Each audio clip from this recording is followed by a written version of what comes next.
വാഴും ദൈവമേ സ്തോത്രം, എന്നിൽ വാഴും ദൈവമേ നന്ദി.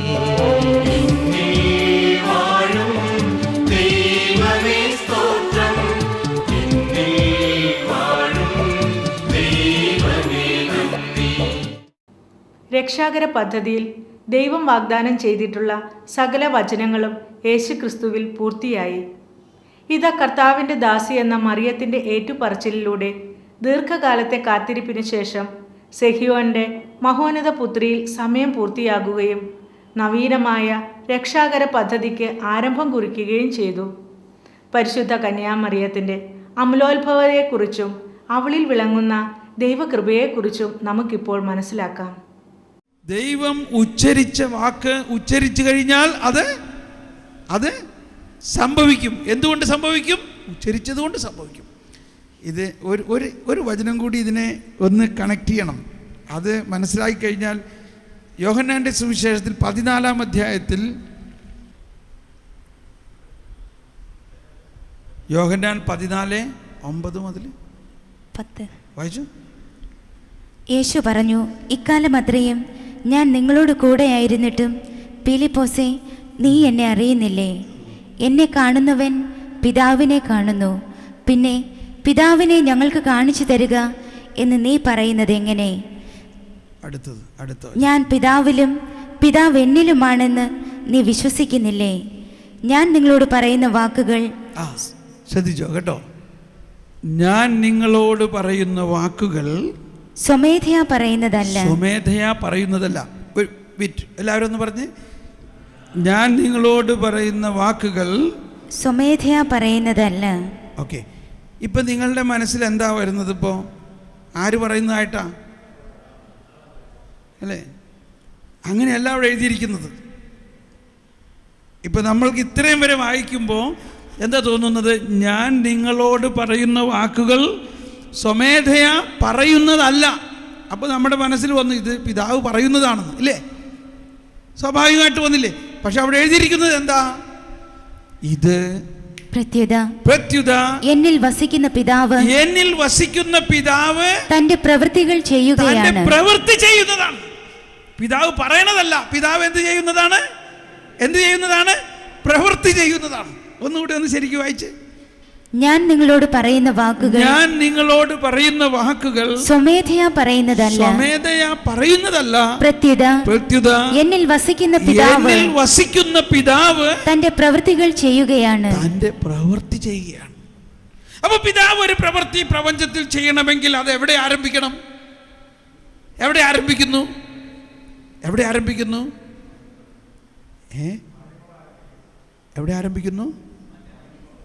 വചനത്തിലൂടെ ആരംഭിക്കുന്നു. പിതാവ് അതങ്ങ് പറയുമ്പോൾ പിതാവ് അല്ലെങ്കിൽ യേശുവിലൂടെ അതങ്ങ് പറയുമ്പോൾ പിതാവിൻ്റെ ആ പ്രവൃത്തി ആരംഭിക്കുകയാണ്. ഇതൊന്ന് ചിന്തിക്കേണ്ട വിഷയമാണ്. മനസ്സിലായില്ലെങ്കിൽ ഒന്ന് എവിടെയെങ്കിലും കുറിച്ചിട്ടിട്ട് കൂടുതലായിട്ട് ചിന്തിക്കണം ഇതിനെക്കുറിച്ച്. അതുകൊണ്ടാണ് നമ്മൾ പ്രാർത്ഥിക്കുമ്പോഴെല്ലാം ശ്രവിക്കണമെന്ന് പറയുന്നത്. ശ്രവിക്കണം. നമ്മൾ പ്രാർത്ഥിക്കുമ്പോൾ പ്രാർത്ഥന എന്നത് നമ്മൾ അങ്ങോട്ട് പറയുന്നത് മാത്രമല്ല, ദൈവത്തെ ഇങ്ങോട്ട് കേൾക്കുന്നതാണ്. കർത്താവ് നമ്മളോട് പറയണം, കർത്താവ് നീ എന്നോട് പറയും, ഞാൻ എന്ത് ചെയ്യണം, എൻ്റെ ഈ പ്രശ്നത്തിന് എന്താ പരിഹാരം, നീ ഒന്ന് പറയും. പുറകെ നടക്കണം. പറഞ്ഞാലോ സംഭവിക്കും. പിന്നെ പ്രശ്നം മാറി.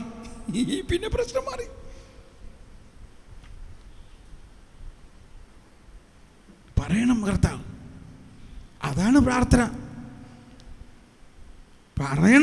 പറയിപ്പിക്കണം. അതിനുവേണ്ടി കാത്തിരിക്കണം. നമ്മൾ കുറേ ചിന്തകൾ മുഴുവനും അലയടിക്കുമ്പോൾ നമ്മൾ ഇത് പറയണമെങ്കിലും കേൾക്കണില്ല. ആ പറയുന്നതിനെ നമ്മൾ സ്വീകരിക്കുമ്പോൾ അത് എഴുതി വെച്ചോ, അത് സംഭവിക്കും. എന്തുകൊണ്ട് സംഭവിക്കും? ഞാൻ ഈ പറയുന്നത് ഞാൻ സ്വമേധയാ പറയുന്നതല്ല, എന്നിൽ വസിക്കുന്ന പിതാവ് തൻ്റെ പ്രവൃത്തി നടത്തുന്നതാണ്. ഹല്ലേലൂയ. അപ്പം ഇത് പറഞ്ഞതിൻ്റെ എല്ലാം ഉദ്ദേശം, ഈ രക്ഷാകര പ്രവർത്തനം പരിശുദ്ധാത്മാവിലൂടെ എങ്ങനെ കന്യക ഗർഭം ധരിച്ചു എന്നതിന് എളുപ്പം മനസ്സിലാകാൻ സാധിക്കും. അപ്പോൾ മറിയം വിശ്വസിച്ചു. എന്താ മറിയം വിശ്വസിച്ചത്? ഈ സർവ്വതും സൃഷ്ടിച്ച ദൈവം തൻ്റെ അനന്തമായ ശക്തി ഇതാണ്. പിതാവ് അങ്ങ് പറയുമ്പോൾ, ദൈവം അങ്ങ് പറയുമ്പോൾ അതങ്ങ് നടക്കുകയാണ്. ദൈവം തൻ്റെ വചനം പറയുമ്പോൾ അത് നടക്കുകയാണ്. അപ്പോൾ ഈ പഴയ നിയമത്തിലെല്ലാം പറഞ്ഞിട്ടുള്ളതാണ് കന്യക ഗർഭം ധരിക്കും.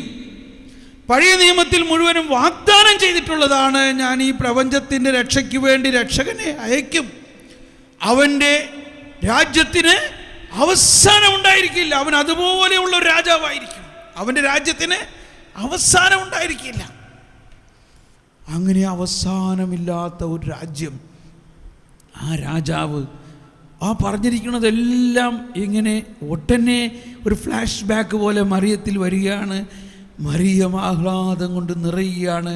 മറിയം പറയുകയാണ്, അത് എന്നിൽ സംഭവിക്കട്ടെ. എന്താണ് ആ വചനം മലയാളത്തിൽ?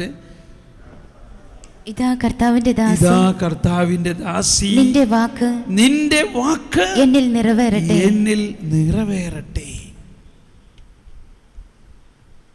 നിന്റെ വാക്ക് എന്നിൽ നിറവേറട്ടെ. നിന്റെ വാക്ക് എന്നിൽ നിറവേറട്ടെ. എൻ്റെ ശരീരം മുഴുവൻ കോരിത്തരിക്കുകയാണ് ഇപ്പോൾ. ഈ നിന്റെ വാക്ക് എന്നിൽ നിറവേറട്ടെ. അപ്പോൾ കന്യക ഗർഭം ധരിച്ചു. ആ സമയത്ത് കന്യക ഗർഭം ധരിക്കുകയാണ്. അവിടെ എന്തുകൊണ്ട് ഗർഭം ധരിച്ചു? അവിടെ ദൈവത്തിൻ്റെ നിറവേറ്റപ്പെടുന്ന വചനത്തിൽ അവൾ വിശ്വസിച്ചു. അതുപോലെ ഒരു വിശ്വാസത്തിൻ്റെ വരം അവൾക്ക് മുൻപേ കൊടുത്തിരിക്കുന്നു. ഓക്കെ, അപ്പോൾ ഈ കാലത്തിൻ്റെ പൂർണ്ണത, അനാദികാലം മുതലേ ദൈവം കാത്തിരുന്ന ഒരു വലിയ സംഭവം. ഇതിനെക്കുറിച്ച് വളരെ സരളമായിട്ട് ഒരു പുണ്യവാൻ ഇങ്ങനെ പുണ്യവാൻ്റെ ഒരു വിചിന്തനമുണ്ട്. ബർണാദ് പുണ്യവാളനാണ്. ആ പുണ്യവാളൻ വിചിന്തനം ചെയ്യുന്നത് ഇങ്ങനെയാണ്: സ്വർഗത്തിൽ വലിയ ആഹ്ലാദവും പാട്ടും മേളങ്ങളും, എന്താ ഒരു സെൻഡ് ഓഫ് പാർട്ടി നടക്കുകയാണ് സ്വർഗത്തിൽ. എന്താ സെൻഡ് ഓഫ് പാർട്ടി? ഇതാ സമയം സമാഗതമായി, ദൈവപുത്രൻ മനുഷ്യപുത്രനാകാൻ വേണ്ടി സ്വർഗം വിട്ട് ഭൂമിയിലേക്ക് ഇറങ്ങാൻ പോവുകയാണ്. അതുകൊണ്ട് സ്വർഗത്തിന് മാലാഖമാരെല്ലാം ഒരു സെൻഡ് ഓഫ് പാർട്ടി കൊടുക്കുകയാണ്. ആർക്ക്? യേശുവിന്. അങ്ങനെ ഭയങ്കര ആഹ്ലാദത്തിൽ ഇങ്ങനെ മാലാഖമാരെല്ലാം തുള്ളിച്ചാടി യേശുവിന് മാലയൊക്കെ അണിയിച്ചിങ്ങനെ കൊണ്ട് നടക്കുന്ന നേരത്ത് പിതാവ് വന്നിട്ട് പറയാണ്, സ്റ്റോപ്പ്, ഇതെല്ലാം നിർത്തുക. അതെന്താ പിതാവ് അങ്ങനെ പറയണേ? എല്ലാവരും ആകെ അപ്സെറ്റായി. അതെന്താ, ഇത് അങ്ങയുടെ ഇഷ്ടമല്ലേ? ഇത് എത്ര നാളായിട്ട് അങ്ങ് ആഗ്രഹിച്ചിരിക്കുന്നതാണ്. ഈ സമയത്തിന് വേണ്ടി എന്തോരം കാത്തിരുന്നു ഞങ്ങൾ. എത്രായിരം ആളുകളുടെ പ്രാർത്ഥനയായിരുന്നു ഇതെല്ലാം. ഇസ്രായേൽ ജനം 1000 വർഷങ്ങളായിട്ട് സങ്കീർത്തനങ്ങൾ പാടിയെല്ലാം കാത്തിരുന്ന നിമിഷമല്ലേ ഇത്? വെയിറ്റ്, നിങ്ങളെ ഒരു വാക്ക് ആ പെണ്ണിനോട് ചോദിച്ചോ? നിങ്ങൾ ആരെങ്കിലും മറിയത്തിനോട് ചോദിച്ചോ അവൾ ഇതിന് സമ്മതമാണെന്ന്? അതിപ്പോൾ അവളോട് ചോദിക്കേണ്ട ആവശ്യം എന്താ? നോ, അത് ശരിയല്ല. അതുകൊണ്ട് ഇതെല്ലാം നിർത്തി ആരെങ്കിലും പോയി മറിയത്തിൻ്റെ അടുത്ത് പോയി ചോദിക്കണം, അവളെ മുൻകൂട്ടി അറിയിക്കണം, അവളുടെ സമ്മതം വേണം. ഇവിടെയാണ് മാലാഖമാർക്കൊക്കെ മറിയത്തിനോട് അസൂയാകാൻ തുടങ്ങി. അപ്പോൾ ഗബ്രിയേൽ ഉടനെ പറഞ്ഞു, ഞാൻ പോവില്ല എന്ന് പറഞ്ഞു. കാരണം ഗബ്രിയേൽ വന്ന് ആകെ മടങ്ങി വന്നിരിക്കുക മൂടൗട്ടായിട്ട്. എന്താ, 6 മാസം മുമ്പ് ഗബ്രിയേൽ നാട്ടിൽ വന്നു, വലിയൊരു പണ്ഡിതൻ്റെ അടുത്ത് പോയി ഇതുപോലെ ഒരു സന്ദേശം അറിയിച്ചിട്ട് അങ്ങേര് വിശ്വസിച്ചില്ല. അവസാനം ഗബ്രിയേലിൻ്റെ വായിൽ നിന്ന് വേറെ വാക്ക് വന്നു. അങ്ങനെ മറ്റേയാളുടെ വാക്ക് നിന്നു. ആ കൈപ്പേറിയ ഒരു അനുഭവമായിട്ട് ഗബ്രിയേൽ അവിടെ ഇരിക്കുകയാണ്. അപ്പോൾ എല്ലാവർക്കും ഉൾക്കണ്ടേ, ഇത് ഈ സക്കറിയാക്കിത്ത് പോലുള്ള സന്ദേശങ്ങൾ ഉൾക്കൊള്ളാൻ സാധിച്ചില്ലെങ്കിൽ പിന്നെ ഈ പെണ്ണിനോട് പറഞ്ഞിട്ട് വല്ല കാര്യമുണ്ടോ? ഈ പെങ്കൊച്ചിന് ഇതുപോലെ ഉൾക്കൊള്ളാൻ പറ്റുമോ? അതുകൊണ്ട് ഞാൻ പോകില്ല എന്ന് ഗബ്രിയേൽ നേരത്തെ പറഞ്ഞു. പക്ഷേ മറ്റ് മാലാഖമാരെല്ലാം പറഞ്ഞു, നിനക്കാണ് നാട്ടിലേക്ക് പോകാൻ പാസ്പോർട്ടും വിസയൊക്കെ ഉള്ളത്, അതുകൊണ്ട് നീ തന്നെ പോകണം. അങ്ങനെ വീണ്ടും ഗബ്രിയേൽ നിർബന്ധിതനാകുകയും ഗബ്രിയേൽ അങ്ങനെ വരികയാണ്. ഈ സമയത്ത് ചിത്രീകരണമാണ്. ഈ സമയത്ത് വിശുദ്ധൻ ചിത്രീകരിക്കുന്നത് സ്വർഗം മുഴുവനും നിശബ്ദരായി. ഈ ഗാനം ആലപിച്ചു കൊണ്ടിരുന്ന മാലാഖമാരെല്ലാവരും നിശബ്ദരായി. എല്ലാവരും എത്തി നോക്കിക്കൊണ്ടിരിക്കുന്നത് ആ ഗ്രാമത്തിൽ, ആ ചെറിയ ഭവനത്തിലെ ആ പെൺകുട്ടിയുടെ അടുത്ത് ഗബ്രിയേൽ ചെല്ലുന്നതും അവൾ എന്താ പറയാൻ പോകുന്നതെന്നുള്ള ആ ഒറ്റ വാക്കിലാണ് എല്ലാം തൂങ്ങിക്കിടക്കുന്നത്. അവിടെ വ്യത്യസ്തമായ ഭാവനകളാണ്. ചിലർ പറഞ്ഞു തീർച്ചയായിട്ടും അവൾ ഇതിനെ സമ്മതിക്കും, അങ്ങനെയാണെങ്കിൽ ഇവർ ഭയങ്കര ഉച്ചത്തിൽ ആഹ്ലാദിക്കാൻ വേണ്ടിയുള്ള സന്നാഹങ്ങളൊക്കെ ആയി റെഡി ആയിട്ടിരിക്കാം. ചിലർ പറഞ്ഞു എന്തിനാ വെറുതെ ആ പെണ്ണിൻ്റെ അടുത്ത് പറഞ്ഞയച്ചത്, ഇത്രയും വലിയ സക്കറിയയോട് പറഞ്ഞിട്ട് അങ്ങേർക്ക് വിശ്വസിക്കാൻ പറ്റിയിട്ടില്ല, അതങ്ങ് തമ്പുരാനങ്ങ് നടത്തിയാൽ പോരെ, അങ്ങ് സർവശക്തനല്ലേ. അങ്ങനെ ഇതാ സാവധാനം ഗബ്രിയേൽ അങ്ങ് ചെല്ലുന്നു. ഗബ്രിയേൽ അവളെ നമസ്കരിക്കുന്നു. അങ്ങനെ ബാക്കി കാര്യങ്ങളൊക്കെ നമുക്കറിയാം. അങ്ങനെ ഈ കാര്യങ്ങൾ പറഞ്ഞു അവരുടെ എല്ലാം ഉത്കണ്ഠയെ അതിജീവിച്ചുകൊണ്ട് മറിയം പറയുകയാണ്, യെസ്, ഇതാ കർത്താവിൻ്റെ ദാസി എന്ന് പറഞ്ഞപ്പോഴേക്കും അവിടെ സ്വർഗത്തിൽ ഭയങ്കര വാദ്യമേളങ്ങൾ മുഴങ്ങി. സ്വർഗം മുഴുവനും നൃത്തമാലപിച്ചുകൊണ്ട് ഇതാ പ്രപഞ്ചത്തിൻ്റെ ആരംഭം മുതൽ നോക്കിയിരുന്ന ആ നിമിഷം ഇതാ വന്നു കഴിഞ്ഞിരിക്കുന്നു. രക്ഷകൻ മനുഷ്യനായി അവതരിക്കുന്നതിനുള്ള ആരംഭം ഇല്ലേ? ഒരു മനോഹരമായ ഒരു ചിത്രീകരണമാണ് ഇത്. ഇതിനെ ആഹ്ലാദം മനസ്സിലാക്കേണ്ടത് അത്ര വർഷങ്ങളായി ദൈവം ഒരുങ്ങിയ ഒരു സംഭവമാണിത്. ഇത് ചുമ്മാ പെട്ടെന്നുണ്ടായ ഒരു സംഭവമല്ല. അത് ഇതിനകത്ത് ഇതൊക്കെ പറഞ്ഞിരിക്കുന്നതുകൊണ്ട് അങ്ങ് പറഞ്ഞു പോയി എന്നുള്ളൂ, ക്ഷമിക്കണം. അതായത് ആദ്യത്തെ പാരഗ്രാഫ് നോക്കുക, 454. കന്യകാമറിയത്തിന് മാലാഖ വഴി നൽകപ്പെട്ട മംഗളവാർത്ത. ഒന്ന്, കാലത്തിൻ്റെ പൂർണ്ണതയ്ക്ക്, അതായത് ദൈവത്തിൻ്റെ വാഗ്ദാനങ്ങളുടെയും ഒരുക്കങ്ങളുടെയും പൂർത്തീകരണത്തിന് തുടക്കം കുറിച്ചു. വാഗ്ദാനങ്ങളുടെ പൂർത്തീകരണം, വാഗ്ദാനങ്ങളുടെ പൂർത്തീകരണം, ഒരുക്കങ്ങളുടെ പൂർത്തീകരണം. ഓക്കെ, ഇനി നമുക്ക് 487 പോകാം. 487 മറിയത്തെക്കുറിച്ചുള്ള കത്തോലിക്ക വിശ്വാസം ക്രിസ്തുവിനെക്കുറിച്ചുള്ള കത്തോലിക്ക വിശ്വാസത്തിൽ അധിഷ്ഠിതമാണ്. മറ്റൊരു വിധത്തിൽ മറിയത്തെക്കുറിച്ച് കത്തോലിക്ക പ്രബോധനം ക്രിസ്തുവിനെക്കുറിച്ചുള്ള കത്തോലിക്ക വിശ്വാസത്തെ കൂടുതൽ പ്രകാശിപ്പിക്കുന്നു. യെസ്, മറിയത്തിൻ്റെ മുൻകൂട്ടിയുള്ള തെരഞ്ഞെടുപ്പ്. അപ്പോൾ ഈ കന്യാമറിയത്തിൽ നിന്ന് പിറന്നു എന്ന് നമ്മൾ മനസ്സിലാക്കണമെങ്കിൽ ആ മറിയത്തെ എങ്ങനെ ദൈവം ഒരുക്കി, അവിടെയാണ് മറിയത്തിൻ്റെ അമലോത്ഭവതയെക്കുറിച്ചെല്ലാം നമ്മൾ മനസ്സിലാക്കുന്നത്. ദൈവം തൻ്റെ പുത്രനെ അയച്ചു, എന്നാൽ അവന് ഒരു ശരീരം തയ്യാറാക്കാൻ ഒരു സൃഷ്ടിയുടെ സ്വതന്ത്ര സഹകരണം വേണമെന്ന് തീരുമാനിച്ചു. ഇതിനുവേണ്ടി തൻ്റെ പുത്രന് അമ്മയാകാൻ ഒരു ഇസ്രായേൽ പുത്രിയെ, ഗലീലയിലെ നസസിൽ നിന്നുള്ള യഹൂദ യുവതിയെ, ദാവീദിൻ്റെ ഗോത്രത്തിൽപ്പെട്ട ജോസഫ് എന്ന ആളോട് വിവാഹ വാഗ്ദാനം ചെയ്യുന്ന ഒരു കന്യകയെ ദൈവം അനാദിയിലേ തിരഞ്ഞെടുത്തു. ആ കന്യകയുടെ പേര് മറിയം എന്നായിരുന്നു. ഓക്കെ, ഇതൊക്കെ പ്രത്യേകിച്ച് മനസ്സിലാക്കേണ്ട. കാരുണ്യവാനായ പിതാവിൻ്റെ തിരുഹിതം ഇപ്രകാരമായിരുന്നു: മനുഷ്യാവതാരത്തിന് മുൻപായി മുൻകൂട്ടി തിരഞ്ഞെടുക്കപ്പെട്ട അമ്മയുടെ സമ്മതം ലഭിക്കണം. അങ്ങനെ ഒരു സ്ത്രീ മരണത്തിന് പങ്കുവഹിച്ചതുപോലെ ഒരു സ്ത്രീ ജീവനും പങ്കുവഹിക്കണം. ഒരു സ്ത്രീ മരണത്തിന് പങ്കുവഹിച്ചു എന്ന് പറയുന്നത് ഹവ്വയെക്കുറിച്ച് എന്ന പോലെ ഒരു സ്ത്രീ ജീവന് പങ്കുവഹിക്കണം. പഴയ നിയമത്തിലെ അനേകം വിശുദ്ധ സ്ത്രീകൾ തങ്ങളുടെ ദൗത്യ നിർവഹണത്തിലൂടെ മറിയത്തിൻ്റെ ദൗത്യ നിർവഹണത്തിനായി കളമൊരുക്കി. ഏറ്റവും ആദ്യം ഹവ്വ ആയിരുന്നു. അവൾ അനുസരണക്കേട് കാണിച്ചെങ്കിലും ദുഷ്ടന്റെ മേൽ വിജയം വരിക്കുന്ന സന്തതിയെക്കുറിച്ചുള്ള വാഗ്ദാനവും ജീവിക്കുന്ന സർവരുടെയും മാതാവായിരിക്കുമെന്നുള്ള വാഗ്ദാനവും അവൾക്ക് ലഭിക്കുന്നു. എല്ലാവരും ഒന്ന് വായിച്ചത്.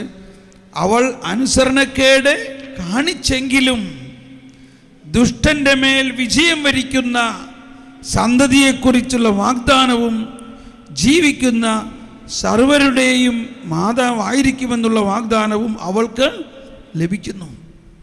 128 എന്ന് പറയുമ്പോൾ അത് ജനസിസ് 3:15-20 ഇല്ലേ? ജനസിസ് 3:15 എഴുതിയിരിക്കുന്നത് ആ സർപ്പത്തിൻ്റെ തല തകർക്കുമെന്നും അതൊക്കെ ഉള്ളത് നമുക്കറിയാവുന്നതാണ്. ഈ വാഗ്ദാന പ്രകാരം സാറ വാർദ്ധക്യഗ്രസ്തയായിരുന്നിട്ട് പോലും ഒരു പുത്രനെ ധരിക്കുന്നു. കണ്ടോ? അപ്പോൾ ഈ സംഭവങ്ങളെ മറിയത്തിലൂടെ നടക്കാൻ പോകുന്ന അതിസ്വാഭാവികമായ ഈ ഗർഭധാരണത്തിന് മുന്നോടിയാണ് സാറയുടെ ഗർഭധാരണം. സാറ വന്ധ്യയായിരുന്നു എന്ന് മാത്രമല്ല, അവളുടെ ഗർഭം ഉണങ്ങി. അവളുടെ മെനസ്ട്രൽ പീരീഡ് കാലഘട്ടം കഴിഞ്ഞ് അവൾ വയസ്സായി. ഇനി ഒരു കുഞ്ഞ് ഉണ്ടാകുന്നതിനെ കുറിച്ച് യാതൊരു പ്രത്യാശയുമില്ലാതിരിക്കെ പ്രത്യാശിച്ചു. ആര്? അബ്രാഹാം. അതാണ് ഗർഭം ഉണങ്ങി എന്ന് പറഞ്ഞാൽ, ഗർഭം വരണ്ടു എന്ന് പറഞ്ഞാൽ സ്ത്രീകളുടെ മെനസ്ട്രൽ പീരീഡ് കഴിഞ്ഞു. ഇനി എങ്ങനെയാ കുഞ്ഞുണ്ടാകാം?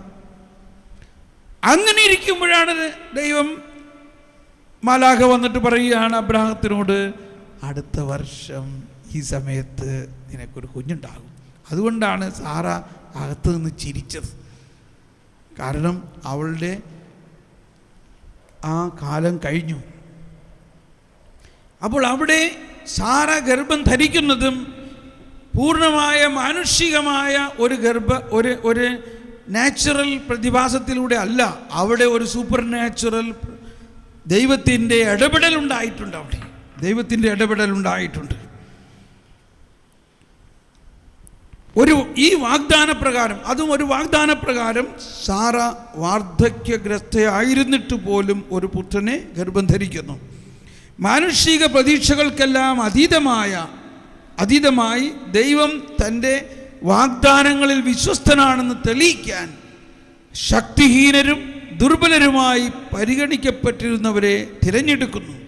സാമുവേലിൻ്റെ അമ്മയായ ഹന്ന, ദെബോറ, റൂത്ത്, യൂദിത്ത്, എസ്തർ കൂടാതെ മറ്റു പല സ്ത്രീകളും ദൈവത്തിൽ നിന്ന് രക്ഷ പ്രതീക്ഷിക്കുകയും സ്വീകരിക്കുകയും ചെയ്യുന്ന കർത്താവിൻ്റെ പാവപ്പെട്ടവരുടെയും എളിയവരുടെയും ഇടയിൽ മറിയം സമുന്നത സ്ഥാനമർഹിക്കുന്നു. ദീർഘകാലത്തെ കാത്തിരിപ്പിന് ശേഷം സെഹിയോന്റെ മഹോന്നത പുത്രിയിൽ സമയം പൂർത്തിയാവുകയും നവീനമായ രക്ഷാപദ്ധതിക്ക് ആരംഭം കുറിക്കുകയും ചെയ്യുന്നു.